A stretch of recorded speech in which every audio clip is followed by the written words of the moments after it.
What's up, y'all? This is the NoStoppingKev Show. I'm your host, Kevin Beeford, and this is my co-host, Kevin Beeford. And we decided to start a podcast.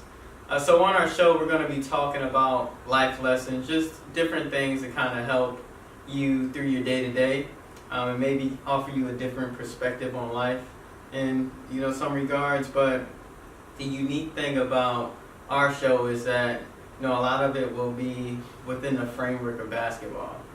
Basketball has impacted both of our lives, quite significantly, but I think in different ways. So that's definitely will be something that kind of shows out here on the show and definitely be discussed. So, Dad, why is this called the NoStoppingKev Show? Because you've been unstoppable. You've just been, you just achieved and excelled. There wasn't no stopping for reaching. So that's a good thing. And, just to kind of, I'll give a little bit more background to that. So if you follow me on social media, if you don't, please do. I'm on Instagram, Twitter at NoStoppingKev. But so back when, social media kind of became a big thing, specifically with like Instagram and Twitter, you had to have your handle, right? You wanted it to be this big, catchy thing. And I think around the time it became, or at least it got to me, I was on my way to Penn, and so I was UPennKev or something like that. And that was like my handle and everything. But then I kind of got the Penn. I felt like that might be a little cheesy because now all your friends are Penn people, so UPennKev kind of loses some significance. So I needed something that still showed me, right? And so I was always big on like quotes and mantras, and just different things that kind of keep me going. And NoStoppingKev really just became a mindset, saying to myself, no matter what hurdle or obstacle may come in my way, I still gotta, reach, what I'm reaching for. And so ultimately with this show, I really want that, no stopping me, insert your name here, mindset to be something that, I kind of give out and spread to all of you watching and listening. And like I was saying to you, like there is a little saying that say, the difficult we do immediately, the impossible just takes a little bit of time. And sometimes you just have to give a little bit more effort to get over the hurdle. Mm-hmm. Yeah, and like and I remember, sometimes you just gotta think back to it, and it's like, when it feels like something's, like you can't do it, you really, like, when I think about myself, I'm like, how do I brand myself as NoStoppingKev? So the moment I think about giving up, or the moment I think that you're not going to be able to do this, and I'm like, no, I gotta do it. Like, this is me, I don't know any other way. Well, you just gotta keep pushing it and just know what you're gonna get out of it once you get there. Mm-hmm. The success. Like even like trying to push you and tell you how important school is and stuff like that. And now when you got there, look at the success or the feeling that you had with that. Mm-hmm. You can. I can't beat the feeling because, like I said, I'm so proud of you. I'm totally proud of you, and it's just like for us to help other people here, and let them know, that it can be done. And so, just to reiterate, NoStoppingKev, or the NoStoppingKev Show has nothing to do with me, although our names is in it. It's more so about just kind of that being one of the things that we look to kind of share with everyone out there, just to kind of let you know or remind you that you can do anything that you want to do. Like, that's something that we always hear growing up, but it's actually truth too. It's sitting right here. It's sitting right here. Yeah, there's still some things we're fighting to kind of achieve on a day-to-day, and there's some other things where you can kind of talk about when you have your struggles where you become complacent with certain things, you gotta find that fire again. But we'll save those conversations for a different episode. So question for you, Dad. what are you kind of looking to get out of this? I know you kind of talked about it a little bit briefly, but what are you kind of looking out to? Well, you get out know, of being a part of this? like you know what, to give some of my experience to maybe help somebody else. Mhm. You know, to help them, and like also it's gonna help me. You know, it's gonna help me because it keeps me in the right frame of mind and keep me focused because I can't talk it if I'm not gonna walk it. You know, so it helps me just like you coming up. It kept me like when I say that y'all saved my life. Like I don't know where I'd have been if it wasn't for you and your sister, because you know what, I had to be there because I didn't want to be that person out there. You know, that's what made me get clean from drugs, you know, was y'all, because I didn't want people to tease y'all and say, look at your crackhead dad or something like that, or y'all had to go through that. So it made me straighten my life up, and, you know, like it was good, Mhm. you know. Yeah, and that's something else I want to touch on too is one thing when I got to be a part of MGD in high school. So my high school kind of had like this, I'll call it like a mentoring program, and more so you had peer mentors with advisors, and so your advisors were like teachers or just school administrators from our school. And what we did was we had a lot of like after school workshops or Saturday workshops where you come in, and the biggest or probably the most impactful experiences I had was when I kind of got to learn about the things other people in our program was going through. So the program was kind of focused on, one, giving us experiences that we otherwise wouldn't.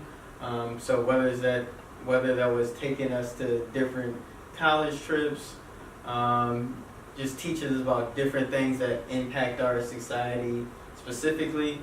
I'm just kind of giving us that exposure and having those So conversations. you're saying it was more of a positive thing? Yeah, it was all positive. It was all positive, and now I sit on the board of that organization. It's now Inspiring Minds of Greater Philadelphia.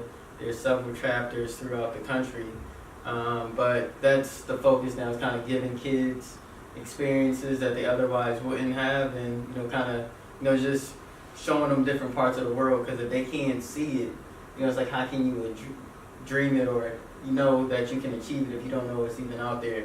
But going back to like my experience in that program, it was the first time I had exposure to different hardships or different things that people that were around me were dealing with, right? Because usually you go into school, you know what you might be dealing with at home, but you never really think about what other people might be dealing with, and you don't understand, or at that time I didn't understand that sometimes when people come to school and they're like acting out, there's usually something behind that that's driving certain behaviors that we don't always realize. And so once I noticed that, when I started thinking about doing the show, I'm just like, there's a lot of people out there who are going through a lot of things, and at times, and I can go back to when I was in college and you were locked up, at times I felt alone because I felt like no one else was going through what I was going through. But take a step back, if you just play the percentages, there's someone else, right? It's like, well, it's always somebody else,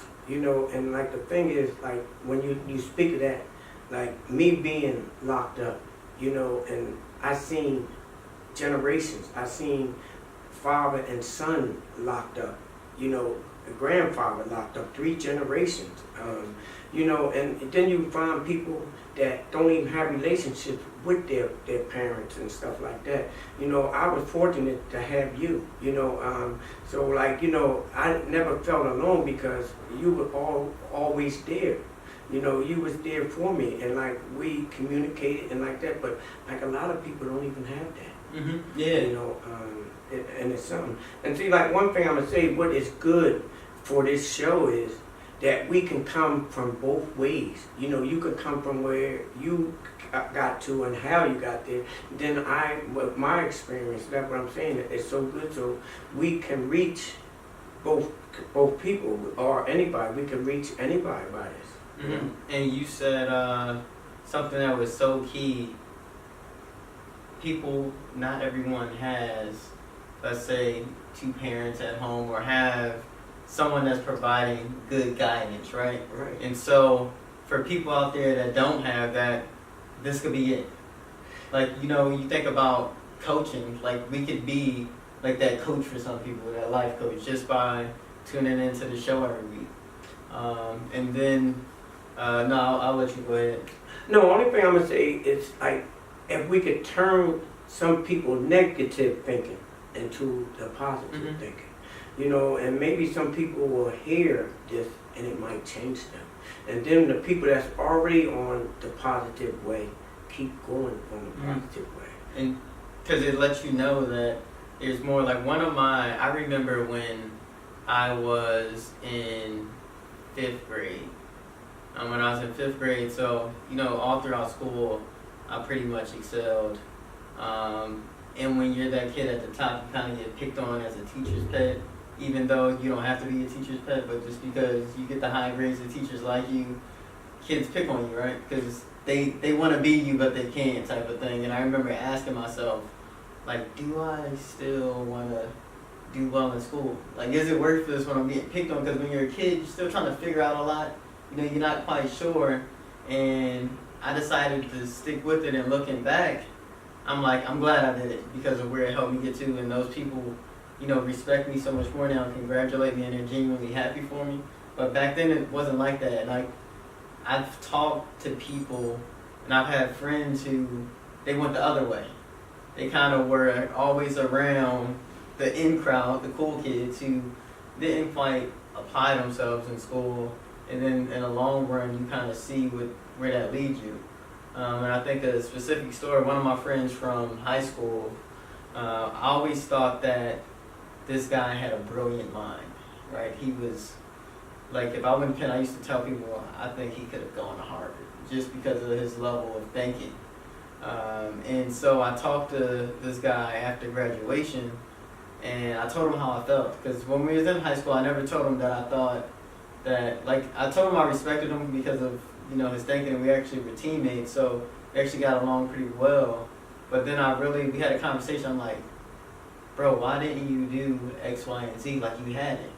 And you had it. Because we used to have conversations like that back in high school, too. But what he told me was, he was like, the people that I kind of, like, on my block, they were into the street, so he felt compelled to kind of adopt that lifestyle and not straying from it. Well, that's sometimes when, I guess they talk about peer pressure, right? Mm-hmm. You become a product of your environment. Yeah, and like wanting to fit in with the crowd, and most of the time, you got to remember, because where we grew up and how we grew up is more negativity in the streets or where we come at than it is positive. Mm-hmm. And then, like, the most people want to draw to negative, and that's where we drawn to. Especially when that's the most profound thing you're exposed to, and that's majority of what you're seeing on a day-to-day. I feel like it's easier to get sucked into that. And, I'll tell you an experience that I had recently that really brought a lot of joy to my heart. I sat on a panel at, there's this guy in Philly, he's a writer, his name's Mr. Man Frisbee. He's the guy that got me connected to be in the Daily News. Very good guy in the city, does a lot for the youth. But this has been the second year he's hosted his Achievers Brunch, where he gets 50 of the top black high school boys from all around the city. So you got to have a certain GPA requirement, be active in your school community, whether it's sports, student, whatever it may be, but you're like best of the best. And he brings them all together for, we have a meal, and then he has a panel of speakers come talk, share about experiences, and let them ask questions, like the real questions of what they're about to go into for high school. But for me, I walked into that room and I saw 50 young black men who I know just because they're in that room, they're all on the right track, right? And I've never seen, like, anywhere you kind of go here, especially when you're dealing with the public school system, you don't walk into any room and there's 50 black teenagers that are all on the right road. And I said it to the guy next to me that was on the panel, I was like, yo, we need more of this. Because just the simple fact that you got a brother out there that's doing the same thing as you, that can now support you when the road gets tough, like, that's what we need more of. And knowing that there's more of that positive out there, I think our people can go a lot farther. Do you realize what you did for your sister? Don't you remember her getting in trouble and stuff like that? I remember Brianna, and I always tell her, she changed her F to a B, but she forgot that it was in red, you know?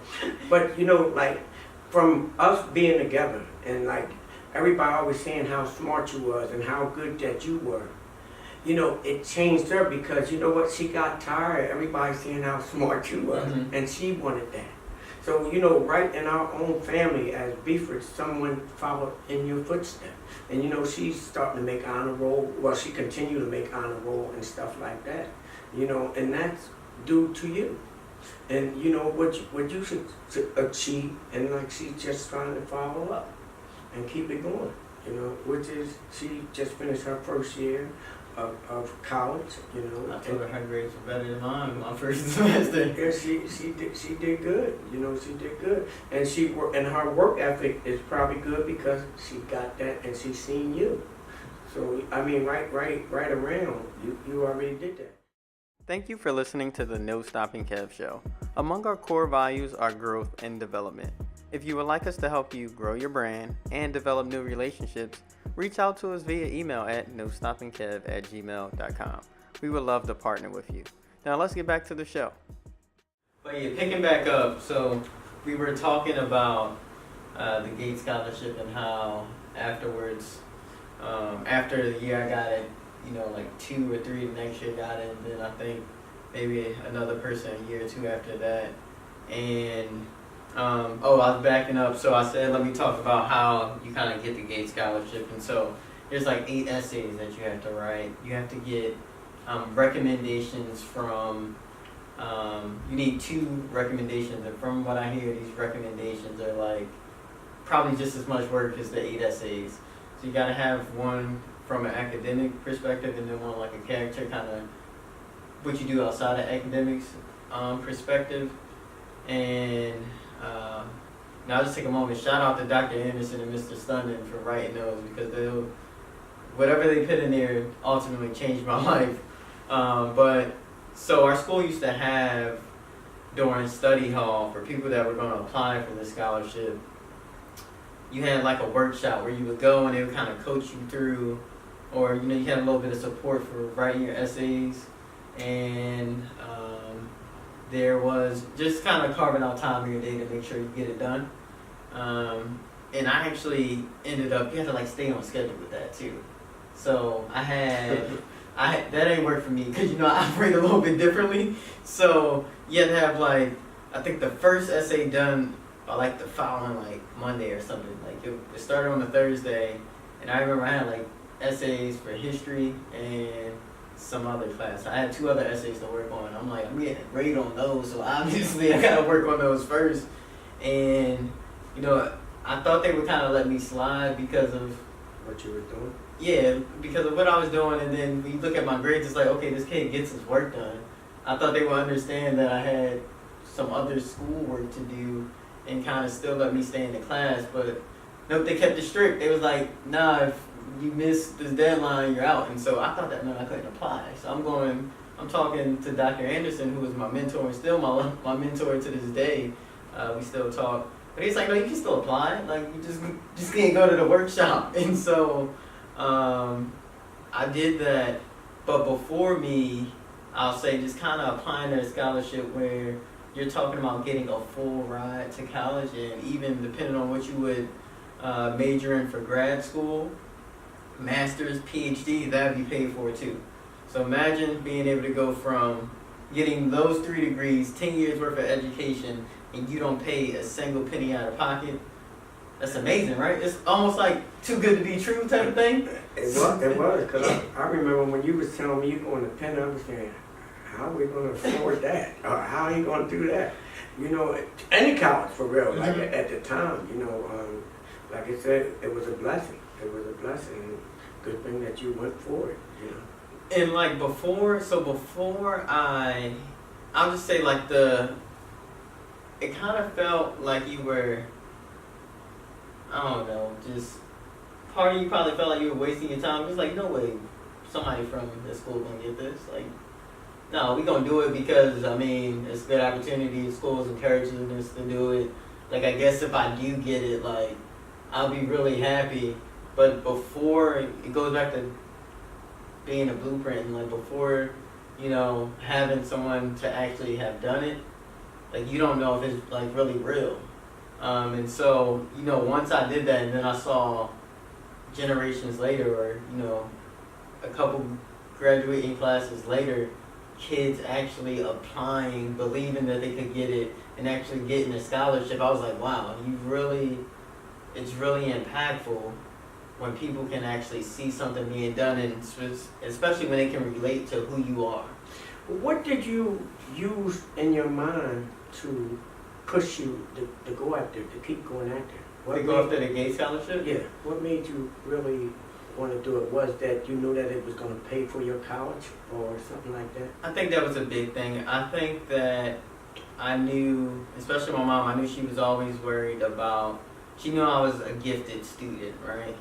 And her biggest thing was, how are we going to afford to send Kev to college? Because she believed, probably before I even believed I could get into a top school, she was like, I know he's going to go somewhere great, but they always talk about how expensive college is. Right. So that probably was a big motivator.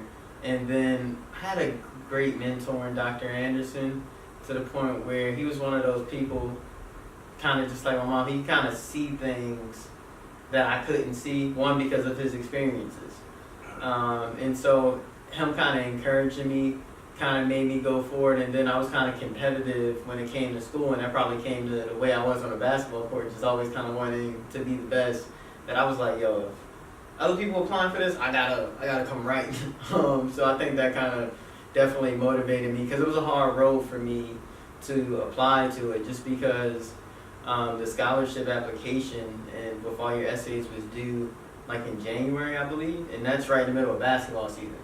During basketball season, I'm getting home from practice 8 o'clock at night, right? And so because one, I thought that when I didn't do that class, or the, you know, like the time during study hall, I lost like a week and a half, maybe 2 weeks of working on those essays, right?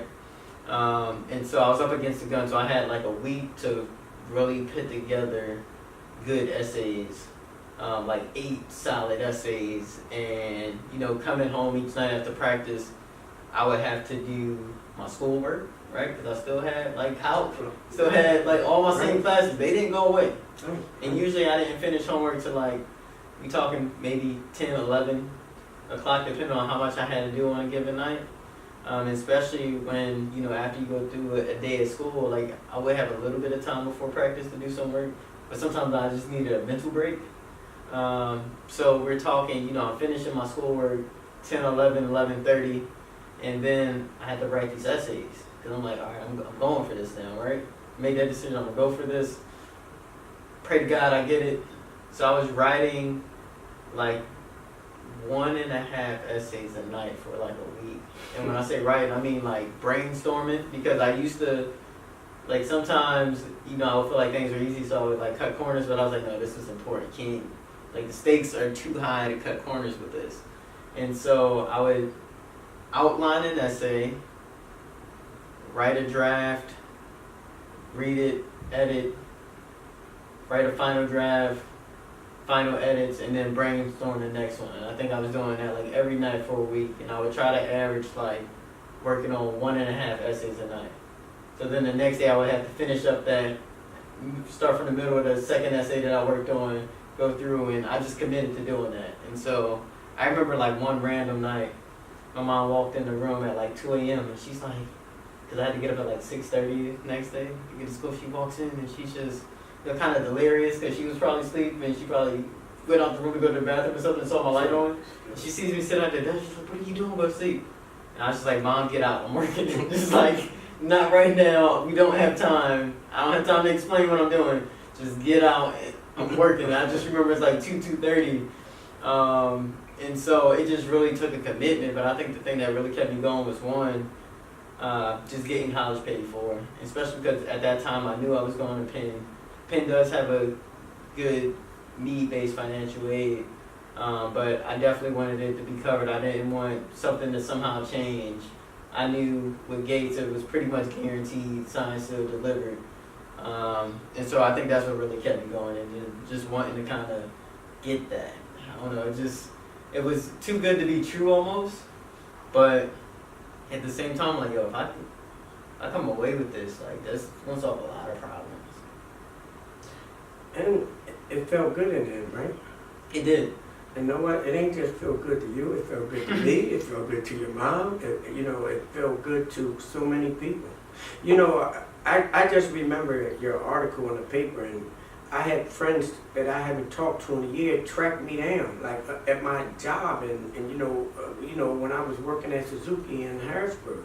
I mean, like, they called me to the office and tell me I got phone calls. Like, how come you there? I don't even know. I never knew, but I got like a few people that called me and all like that. It was such great. It was just something. And like I said, it just touched so many people and made people want to do something. And like I said, they made it get as far like that you got with it, but it made them work more and make them strive for more to get better grades and stuff like that in school and everything like that, because that's the first thing they think, that you gotta have. They know you gotta have a good grade point in it. So some people work harder. Some people just work harder. That just made me think of something. When you said that, even if people don't reach it, they go for it. Because, maybe before, if I hadn't done something, they probably wouldn't go for it, right? So I was talking to a kid at the Achievers Brunch, and he told me he applied for the Gates Scholarship, was a finalist, but didn't get it. And I always feel bad when they tell me that, but this kid's going to NYU next year, right? So he's a phenomenal student. But that just made me think of, like, while you're a bright kid, to even make it that far to be a finalist, like, you're bright, you're going to NYU, so, like, hats off to you, I'm proud of you. But I believe he's a mastery kid too. But it just showed me that, like, wow, people, like, these kids are really going for this thing now. And I think that me getting it also created awareness. Because just imagine if 5 years went by, nobody ever got that scholarship, and now, let's just say the school says, you know what, this workshop isn't productive, we're not seeing any kids get this scholarship, maybe we need to divert some efforts elsewhere. Who knows what might happen? Maybe that wouldn't happen, but let's just say it did because they weren't seeing any fruits of it. The fact that someone did get it, and then a couple other people got it, they know there's hope. And now there's kids coming up from 9th, 10th, 11th grade hearing about this thing, and now they can start setting goals, right? And I think that's something else that kind of ties into it. And so, setting goals that say, hey, I want to get the scholarship. 2, me being competitive. And 3, just kind of having that discipline and focus to go after it. I guess discipline and focus is like 3 and 4. But I got all those things from playing basketball. It's just, I was always that kid who, when it came time to work in the gym, I was focused. Like, I'm not getting distracted. I'm not picking up my phone during practice. Like, I'm not here to joke around. I wanted to get better. I wanted to be great. And so those were things that inevitably became a part of who I was. If you go to practice, let's say you go in YMCA days 3-4 times a week, right? Right. You start building habits. So if you're there and you're always focused, you're disciplined, you strive to be on time, habits eventually become who you are as a person. So I think that by me learning those things in the basketball court and also at home growing up, they crossed over to who I was in the classroom. And that's something that I think that, was kind of big for me, and I'm happy that when you play basketball, because then somehow I ended up playing basketball, and then I ended up learning a lot of those things just from, kind of how I was, molded to be on the court. And a lot of that I think came from you too, just talking to me and telling me stories about how practices used to be when you were growing up, and just that different mentality, because things are different now. And that's another reason I look forward to having discussions on this show, so we can talk about the difference between back in the day and now. One thing I want to say while I'm thinking about it, we talk about helping kids and coming up, but you know what? It's not just for kids, it's for fathers too, because we need it, and it's important. What I learned, because I didn't have a father in my life, and me being in your life taught me the importance of having a father and having that man to help you, to tell you some things and be there to give you some guidance, and which, like you said, like a lot of homes are broken. So it's just not for kids, it's for everyone. That's you know, huge. I used to think about that if we gotta reach the little kids, but we gotta reach everybody because it's all a stepping stone. So who got more influence on a little kid? A teenager. Who got influence on a teenager? The adult. So that's why we gotta try to reach everyone, and this can reach everyone, you know. So because it's still important, and I just wanted to say that because we were saying how we wanted to help the child, but you know what? We also need to help the man. Mm-hmm. The man Or the woman. Yeah, with the woman too. Yeah. Yeah, I think that's huge. And have you? I know. So of course, I knew what kind of drove you to be a good father, or the best father you could be, and be present in your kids' lives. But you know, any walk in your life, have you come across people who, you know, they just didn't want to be present? And have you had any conversations with people that you know weren't present? And like, so do you have any insight as to why people sometimes don't want to be good parents? Or is it because they don't know how? Or Well, you know what? Like, my opinion now, through my experience, is because of being selfish and only wanting what they want for themselves. You know, some people don't want responsibility. You know, we talk about, you know, you talk about accountability, responsibility, and some people don't want that. We just want instant gratification and just think about us. Mm-hmm. See, me, like, it never was really about me. It was me giving to y'all. And you know, and I had to give up that life to be with you. Like when you talk about selling drugs sometimes. I remember when you were born, I got away from selling drugs because I didn't want you to come see me in jail, and I wound up going to jail 20 years later, you know. But I stayed away from that. I got off of drugs because, like, of y'all. Y'all meant more to me than that. And like my experience, which we probably will get in more and talk more as we go about that, you know. But like I just said, that we just want to just get this out and just touch on some things, but we'll probably come back and touch on a lot of this. Oh yeah, for sure. We'll take a lot of deep dives into different concepts, or not concepts, but different struggles, or just different things that kind of prevent people from reaching their potential, being the best that they can be in whatever aspect of their life it is, whether it's being a parent, being a good student, or just being a good individual. I think that's something we definitely can dive into, and I think we're going to come back to a lot of accountability is huge. Like Coach Dev, that's his big thing, and he has the Instant Grits podcast. Check it out. But his big thing, you know, he said that if he could have one thing in this world, it would be for everyone to hold themselves accountable. He believes that it solve a lot of problems, and when you start really diving into the root of a lot of issues, it has to do with a lack of accountability. And I see it a lot when I'm coaching kids. Like when I'm coaching my high schoolers, and you try to say, listen man, you're doing X, Y, and Z wrong, and a lot of times there's some excuse, right, that oftentimes makes zero sense, and I'm like, you know that makes no sense, right? And they're just like, then you get another excuse, or they point the finger somewhere else. But I think the moment you can look in the mirror and say, I need to grow in this area, is the moment you're going to start to see change, which is why a big theme of this show, I think, is going to be grow with us. Because even by sitting here having conversations, making ourselves vulnerable, talking about things that we probably never talked to people that weren't very close to us, that's going to help us grow personally. And it's also going to help people out there listening grow, because they know, like, hey, it's okay for me to, what I'm going through is okay, but I'm going to get through this. And through that growth, you're going to ultimately be stronger, be able to handle more, and actually be able to break through some things and overcome some obstacles in life. You know, I'm going to go back to what I said earlier. The difficult takes a little time.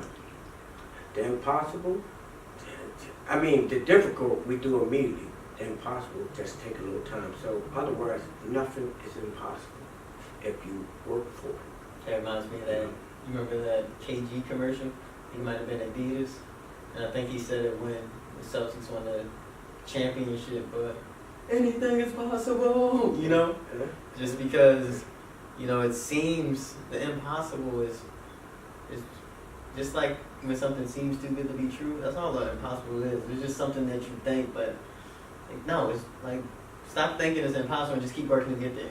Right, because that's the excuse that you were just talking about, that you can't succeed. Mm-hmm.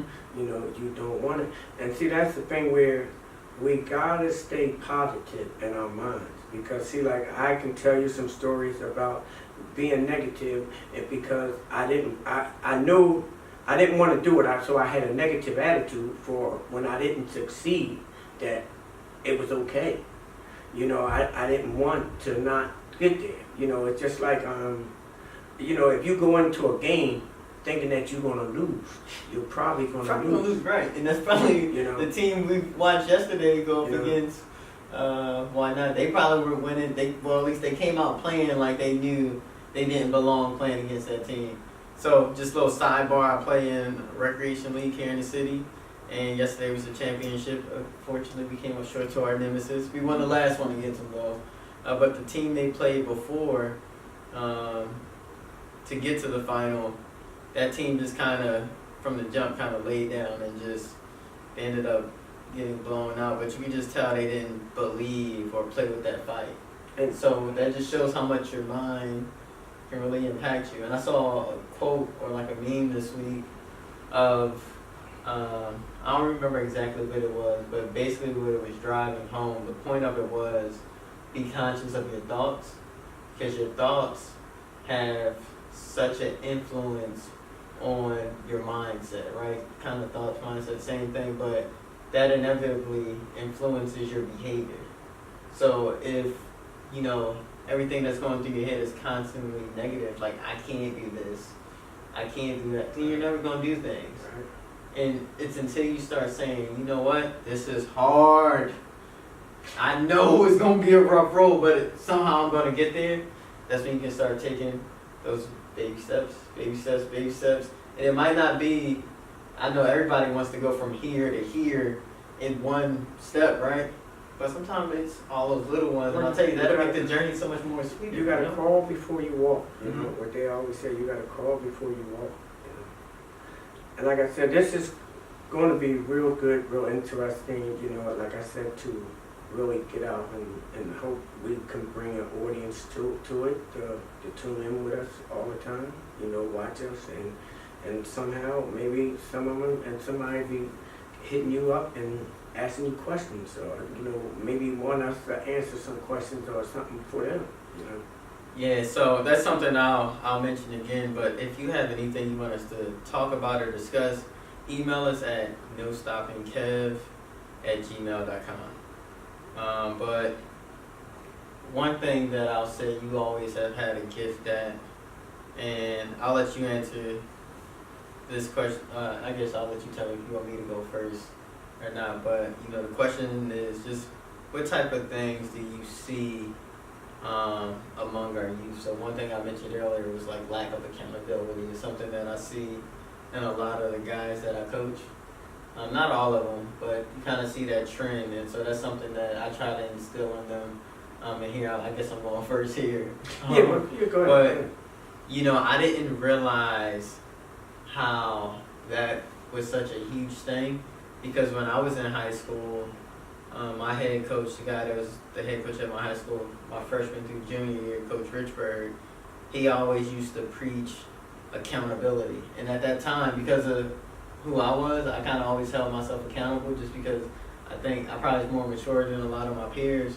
I didn't realize how important that was, or that there was such a lack of accountability, especially from, I'll say, just speaking specifically to the demographic of players on our team, the inner city youth, black guys from the hood, who were, you know, on that team. And, you know, he saw it, and now I can see generations later, it's still there. So we go back to, you gotta find a way to break that cycle. And there's a lot of things driving accountability. I think that one reason I didn't fall into that category was because I had you and I had my mom who were going to hold me accountable at home.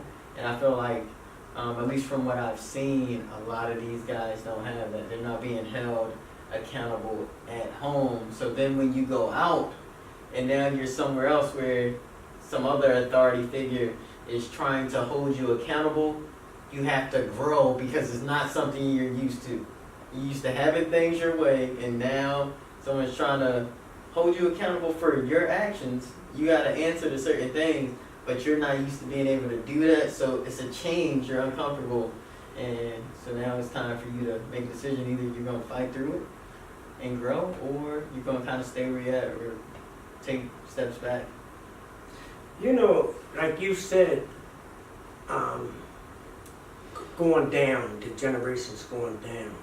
And you know, that's a big part of it, because now, you know, you get less and less. It's like everything gets softer. We all get softer. Some people stay firm. Like, look at the NBA or look at sports, how tough sports was. Now, look how it's not as tough as it used to be. You know, and it's all because of something, because we stopped being or holding people accountable. You know, or like another thing for me is responsibility, because I remember my grandmother telling me, because I used to run around and I used to do what I want to do and do all like that. And she said, you know what, you need some responsibility. When you was born, I got a responsibility, and that changed my life. You know, it changed my life. And, you know, my grandmother and them did the best they could do for me. You know, like, but like I said, like, it takes somebody, a man, to really be in your life. It takes, another big thing is the choices that we make. You know, like you're saying, do we take a choice to be accountable for what we're doing? Or do somebody around us hold us accountable? Because believe me, your mom definitely gonna hold you accountable. She gonna call me and tell me, you know, see, that what she gonna do. And then like, I knew your mom, and you had to call me, but she just always kept me informed, because she was gonna handle it, you know, and it's just like that. But now, when you got parents that's not holding their kids accountable, so now they don't hold their kids accountable. So they don't know how to hold nobody else accountable. How do you hold me accountable, or how did you used to hold me accountable as a kid, as a young lad? I think we was pretty good, and I think you knew the difference when we was playing and when we was serious.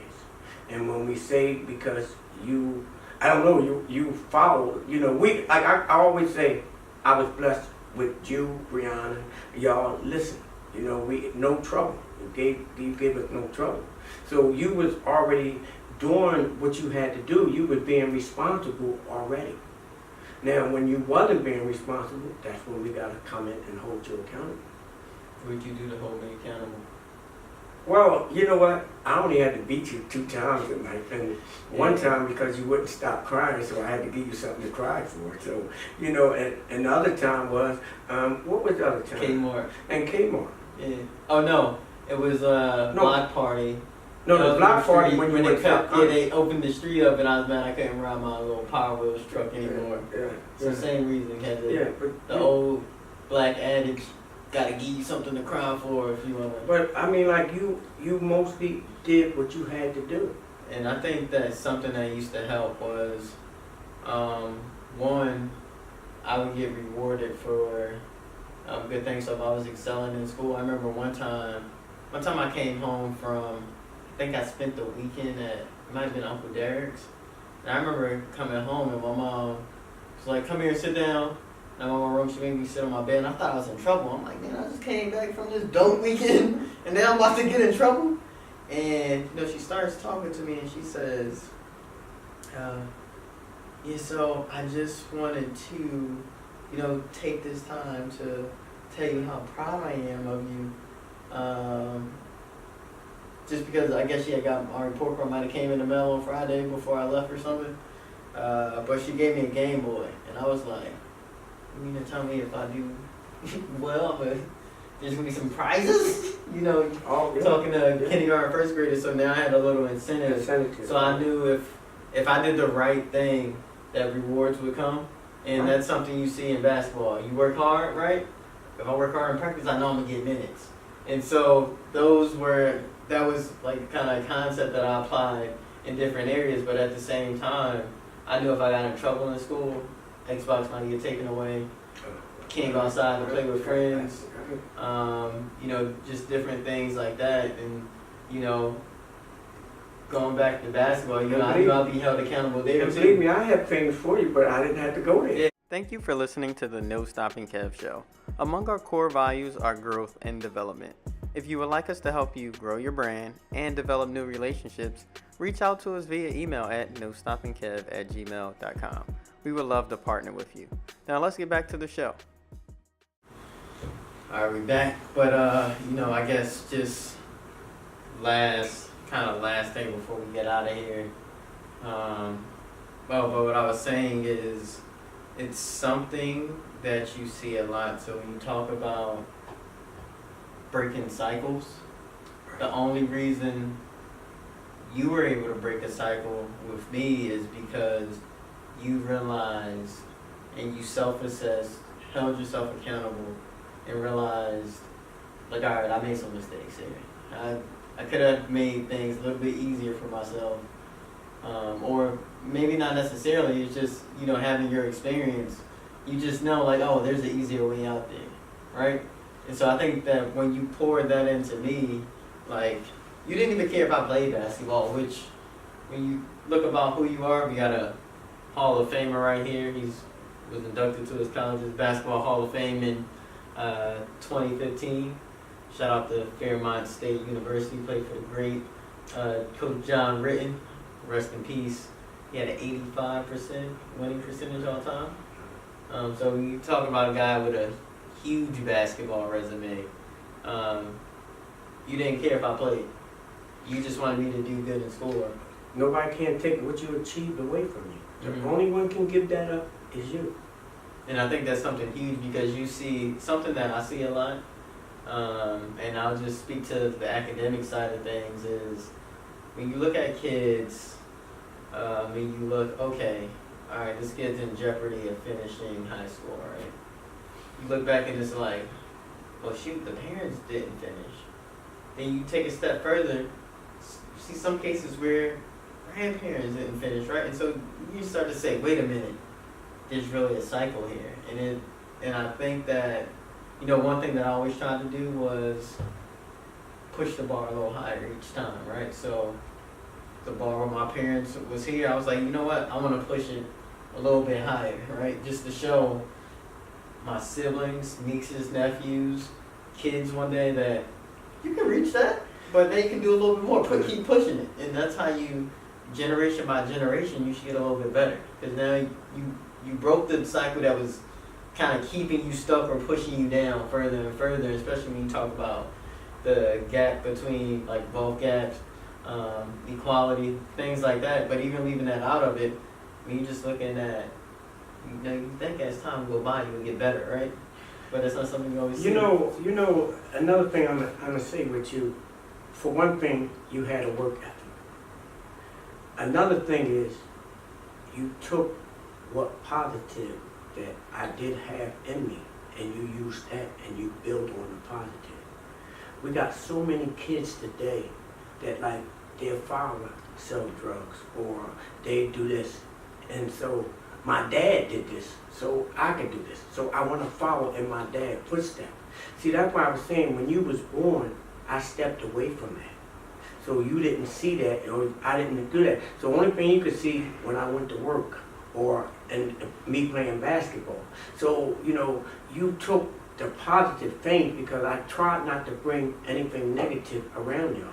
Mm-hmm. You know, and see, that's what we got. But see, you see kids, like I heard kids like in jail, like when I tell you the different generation, my father did it.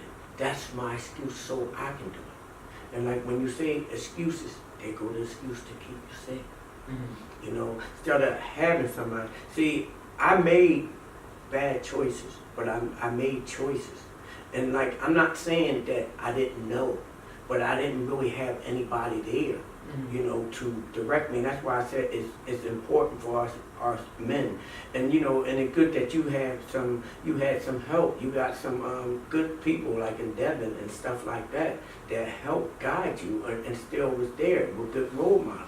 See, a lot of people, but see, it starts with your work ethic as a young kid, and that's something that you always had. And like I said, it wasn't much negative for you to really see or follow behind. Because like I said, I was still there, your mom was there, so you know, your Uncle Derek was there. So, you know, it was people that's gonna keep you, but you know what? You made good choices. Like I remember one time you said to me, Dad, I'm not doing so bad, and I can't argue with you. I can't say that you're doing something. I can't say that you're doing something wrong. I want you to do it this way because you're making good choices. You know, and that's the whole thing. And that's the thing. But like a lot of people, we choose to go the wrong way. Like me, I chose to use drugs because I thought it was cool. You know, at a young age, I was doing things that people like couldn't even afford, but I found ways to get it and means to get it. You know, and that's the way that I chose because I thought it was cool. But like by me, like you saying, me making them choices, I wasn't going to be here to let you make them choices, and I wasn't going to show you them choices. That wasn't going to be a part of it. So, like I'm saying, I had to give up something. And I had to give up something for you, but like, you know, none of us really perfect. And, you know, sometimes, and I don't want to make no excuses, and that's one thing I don't want to say. You're anti-excuse. I don't want to make excuse, you know. I made some bad choices, and that's what it is. Today, I just want to make better choices, you know, and I thank God that I could work beside you and sit here with you and work and get better. And maybe, like us getting better, we're going to help somebody get better. I know we're going to touch some people. Well, we got to get ready to get out of here. You want to leave any last words? See you till we see you again. I think something that we definitely can leave people with is your quote, the difficult we do now. The difficult we do immediately, the impossible takes a little time. Yeah, so just keep striving day in and day out to reach whatever your goal is. Definitely set goals, and you know, even if you don't feel like it, if you're like me, it's 2:30 in the morning and you feel like sleep is calling you, just think about what the reward might be. And it might not be something monetary, it could just be you being able to say, I've done this. I said I was gonna do X and I did it. And that can go a long way.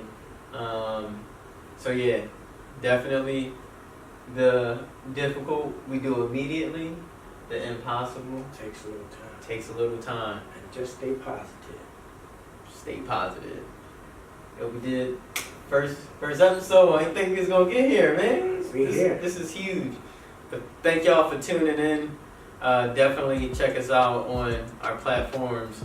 We're on Podbean, that's NoStoppingKev at podbean.com, NoStoppingKev Show, www.NoStoppingKevShow.podbean.com. We're also on YouTube, check us out. Links definitely in my Instagram bio, but check us out on any of our platforms. Also, iTunes, Apple Podcasts, Spotify. If you want to hear us, which I think you should, because there's a lot you can get out of this, we're available for you anytime you need us. So thank y'all for tuning in. We hope to see you again next week. Peace.